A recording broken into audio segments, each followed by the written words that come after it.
Margaret Sinclair was an aging black widow who sacrificed everything to raise 3 abandoned boys she found sleeping in a frozen playground.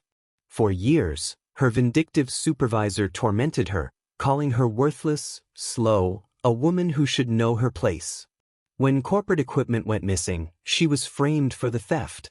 As she sat in that cold Halifax courtroom, whispers filled the air, calling her a criminal, a fraud, someone who had finally shown her true colors. With her dignity stripped and a harsh sentence looming, the judge raised his gavel for what seemed like the final blow. But just as justice was about to fail her, 3 men in expensive suits walked through those courtroom doors, and what they revealed sent shockwaves through everyone present. Before we dive deeper into this incredible story, if you're new to our channel, we'd be honored if you hit that subscribe button. Your support fuels our mission to share these powerful stories of hope and justice. Stay with us until the very end. Trust me, you won't want to miss how this unfolds. And if this story touches your heart, let us know in the comments and share it with someone who needs to hear it. Now let's begin. The winter of 2003 in Moncton, New Brunswick, was brutal. The kind that turned sidewalks into ice rinks and made every breath visible. In this working-class city where paper mills and call centers kept people barely afloat, most folks hurried past problems that weren't their own. Margaret Sinclair, 58, finished her night shift at Coastal Corporate Center with aching knees and calloused hands. Her supervisor, Patricia Whitmore, always made sure to remind her she was replaceable. "Move faster, Sinclair. My grandmother could mop these floors better than you, and she's been dead for 10 years. The other cleaners would look away, afraid to defend Margaret and risk their own jobs. That February night, walking through Riverside Park toward her small apartment, Margaret heard something that stopped her cold. Muffled crying coming from behind the old hockey rink. There, huddled together on a broken bench, were 3 boys, maybe 8, 10, and 12 years old. Their clothes were damp, their lips blue with cold. The oldest boy, trying to be brave, pulled his younger brothers closer when he saw her approaching. "We're fine, lady. Just resting." Margaret's heart broke. She knew what it meant to be alone. Her husband Thomas had died 3 years earlier, leaving her with nothing but bills and memories. She should have called social services. Should have walked away like everyone else in this city did when faced with someone else's tragedy. Instead, she crouched down, her knees protesting. "What are your names, boys?" "I'm Riley," the oldest whispered. "This is Connor and that's Ethan." The youngest boy couldn't have been more than 7, his small frame shaking uncontrollably. "When did you last eat?" Margaret asked gently. Riley's tough facade cracked. "Yesterday morning. Maybe the day before." Margaret looked at these 3 souls, abandoned, forgotten, invisible to a world that had already written them off. She thought about her empty apartment, her tight budget, Patricia's constant threats about her job security. But then she thought about Thomas and what he would have said, "Maggie, sometimes you've got to choose between surviving and living." "Come on then," she said, standing slowly. "Let's get you boys somewhere warm." The neighbors in her apartment building whispered as she led the 3 boys upstairs. Mrs. Chen from 3B shook her head disapprovingly. "That woman's lost her mind. Can't even keep herself fed, and now she's collecting strays." Old Mr. Bouchard chuckled darkly from his doorway. "Mark my words, those kids will rob her blind and disappear. That's what happens when bleeding hearts think they can save the world." Margaret heard every word. She always did. But she kept walking, 3 small hands clutching her coat as they climbed those worn stairs. Her apartment was tiny, a bachelor unit with a pull-out couch and a kitchenette that barely functioned. But she made it work. She heated up the last can of soup in her cupboard, watching as the boys devoured it like they'd never tasted anything so delicious. That night, she gave them her bed while she sat in the old armchair Thomas used to love, planning how she'd make this impossible situation work. The weeks that followed tested every ounce of Margaret's strength. She worked double shifts when she could find them, her supervisor Patricia making sure to pile on extra tasks and humiliation. Sinclair, you're moving like molasses again. Maybe if you spent less time playing house with those orphans, you'd have energy for actual work. The other employees would snicker, but Margaret just gripped her mop tighter and kept cleaning. At home, she stretched every dollar until it screamed. She gave the boys her portions at dinner, claiming she'd eaten at work. She mended their second-hand clothes with steady hands and endless patience. When Connor needed glasses, she sold her wedding ring, the last piece of Thomas she had left. But watching them transform made every sacrifice worthwhile. Riley, the protective older brother, discovered he had a gift for mathematics. Connor, once so shy he barely spoke, became a voracious reader who devoured every book from the library. Little Ethan had an artist's soul, sketching pictures of the family he'd found with Margaret at the center, smiling and whole. "Why are you doing this for us?" Riley asked one night as Margaret helped him with homework at their tiny kitchen table. Margaret looked at this boy who'd grown 3 inches in 6 months, whose eyes now held hope instead of desperation. "Because every person deserves someone who believes in them, Riley. And I believe in you boys." Years passed. The neighbors' gossip never stopped, but Margaret learned to tune it out. Patricia's cruelty only intensified as the boys grew and thrived. She seemed personally offended that Margaret had dared to create something beautiful from tragedy. Riley earned a scholarship to Dalhousie University for business. Connor got into journalism school at Concordia. Ethan, the youngest, was accepted into the fine arts program at OC in Toronto. Margaret worked herself to the bone to help with their expenses, taking on weekend cleaning jobs, never complaining about her constant exhaustion. By 2020, her boys had become men she barely recognized, successful, confident, carrying themselves with dignity she'd helped instill. They called regularly, sent money she was too proud to spend, and visited whenever they could. But Margaret never told them how Patricia had gotten worse, how the woman seemed determined to break her spirit entirely. That's when Patricia Whitmore made her final, vindictive move. It was a Tuesday morning in November when Margaret arrived to find police officers waiting by the Coastal Corporate Center entrance. Her heart sank as they approached with handcuffs and accusations. Someone had reported missing equipment, expensive computer tablets and cleaning supplies, found hidden in Margaret's locker. "I've never seen those before," Margaret protested, but Patricia stepped forward with crocodile tears. "I'm so disappointed, Margaret. I gave you chance after chance, but stealing from the company that employed you for 17 years? That's unconscionable." The arrest was humiliating. Margaret, handcuffed at 75, led past coworkers who whispered and stared. Some looked genuinely shocked, others nodded as if they'd been expecting this day.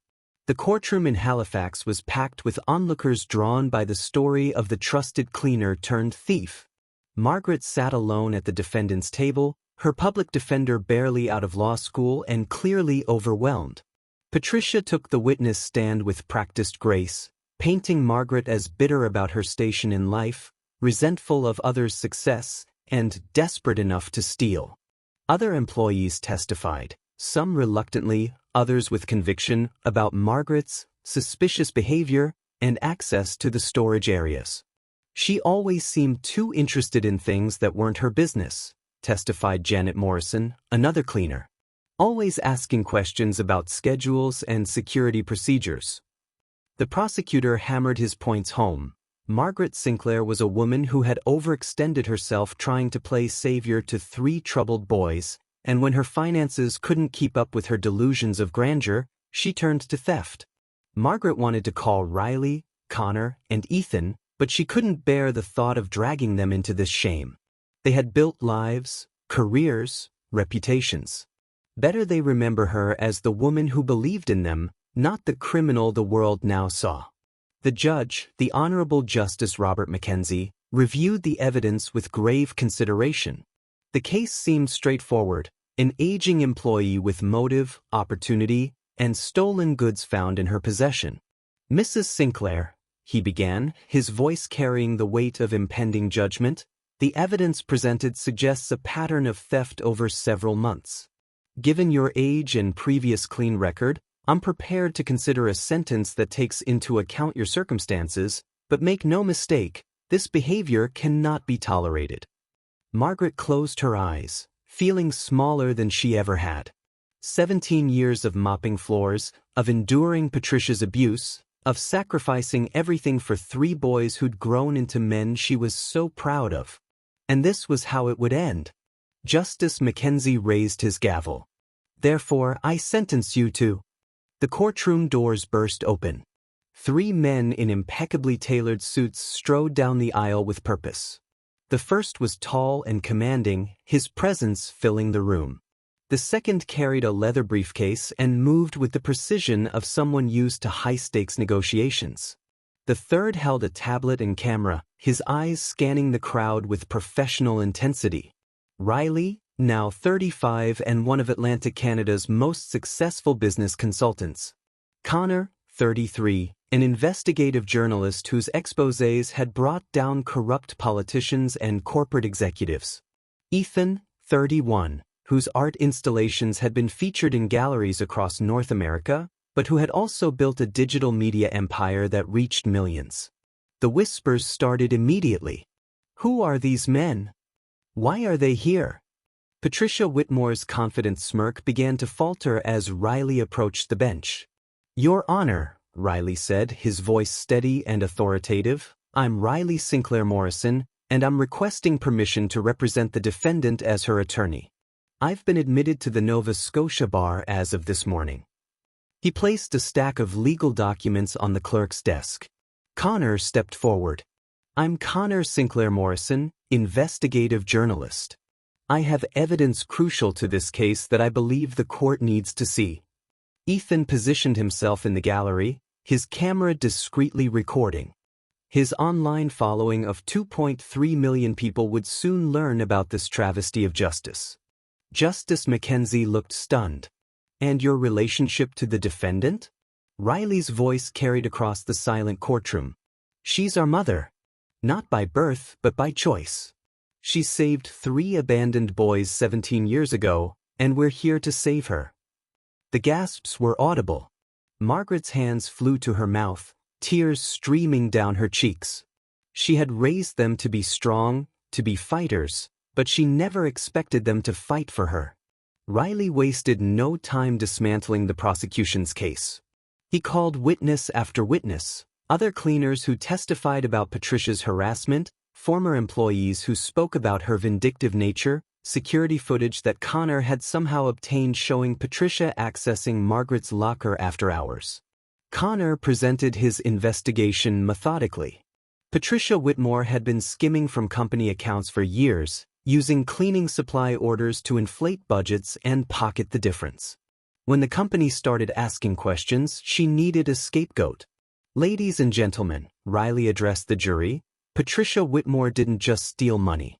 She tried to steal something far more precious, the reputation and freedom of a woman whose only crime was loving 3 children the world had thrown away."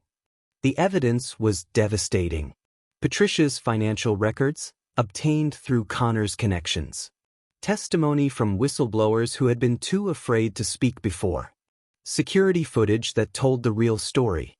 When Justice Mackenzie called for a recess, Patricia Whitmore was led away in handcuffs, charged with theft, fraud, and perjury. The case against Margaret was dismissed with prejudice. As the courtroom cleared, Margaret stood on shaking legs, surrounded by her 3 sons, her boys who had become powerful men but still looked at her with the same love and gratitude they'd had as children. "Mom," Ethan said, using the name they'd given her years ago, "you taught us that family isn't about blood. It's about who shows up when everyone else walks away." Connor added, "You showed up for us when we were nobody. Today we showed up for you." Riley, the mathematical mind who'd learned to calculate love and sacrifices made and dreams supported, simply hugged her tight. "Thank you for teaching us that justice isn't just about the law. Sometimes it's about refusing to let good people stand alone." The story broke nationally within hours. Ethan's social media posts went viral. Connor's article was picked up by major news outlets. Riley's legal victory was studied in law schools as a masterclass in defensive strategy. But for Margaret Sinclair, the real victory was simpler. She had planted seeds of love in frozen ground 17 years ago. Today, those seeds had grown into mighty trees that sheltered her when the storms came. As they walked out of that Halifax courthouse together, a 75-year-old black widow and the 3 abandoned boys who had become her legacy, Margaret finally understood what Thomas used to tell her, "Maggie, love isn't something you give away. It's something you plant that grows until it's strong enough to protect everyone who helped it bloom."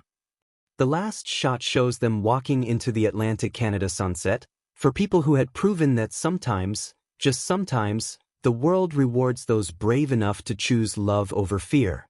When Margaret chose compassion over convenience 17 years ago, she couldn't have known it would one day save her life. This story reminds us that every act of kindness creates ripples we may never see, until the day those ripples become waves strong enough to change everything. If you want more powerful stories of justice, sacrifice, and the families we choose, don't forget to subscribe and hit that notification bell. And check out our next video. You won't believe what happens when a small-town teacher refuses to give up on a student everyone else has written off.